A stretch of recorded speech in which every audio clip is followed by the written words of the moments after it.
Bonjour et bienvenue sur ISOBourse. Vendredi 21 octobre 2016, l'indice CAC 40 a terminé la semaine sur une hausse hebdomadaire de 1,5% à 4536 points.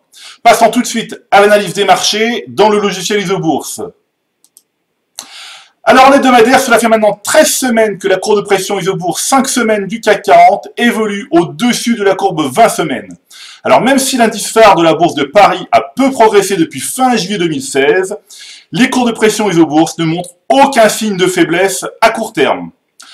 En mensuel, les courbes de pression ISOBourse 5 et 20 mois sont désormais très proches l'une de l'autre.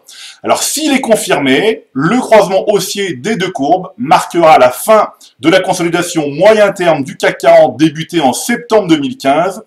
Encore un peu de patience. Enfin, en trimestriel, rappelons que le CAC 40 est inscrit dans une phase haussière de long terme depuis le deuxième trimestre de l'année 2013, période donc du croisement haussier des courbes de pression ISOBourse 5 et 20 trimestres. On notera d'ailleurs qu'un rebond des deux courbes est en train de se former. Alors cette semaine, les trois plus fortes baisses hebdomadaires du SBF 120 sont respectivement Technicolor, SES et Essilor. Trois valeurs dont les courbes de pression ISOBourse 5 et 20 mois sont baissières depuis plusieurs mois.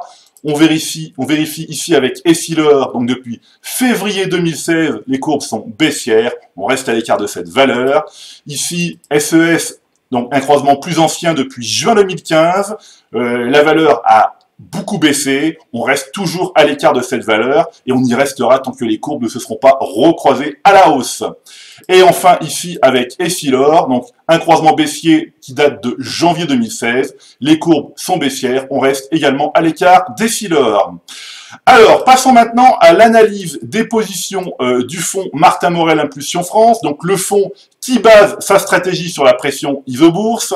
Alors, la première place cette semaine du fonds revient à Eramet avec un gain de plus de 6%. On trouve également des valeurs comme SQLI, MGI Coutier, Pharmagest, Technip, dont les courbes de pression ISOBourse 5 et 20 mois sont toujours positives depuis plusieurs mois. Alors, on va ici vérifier Eramet, donc un croisement qui date depuis juillet 2016. La courbe et la valeur est conservé en portefeuille. Ici, avec SQLI, un croisement plus ancien depuis novembre 2014. Évidemment, on garde la valeur en portefeuille, même si les courbes, pour l'instant, semblent se rapprocher. Ici, MGI Coutier, et bien là, depuis février 2015, on garde la valeur en portefeuille, des courbes de pression toujours positives. Et ici, avec Pharmagest, un croisement plus récent depuis juin 2016.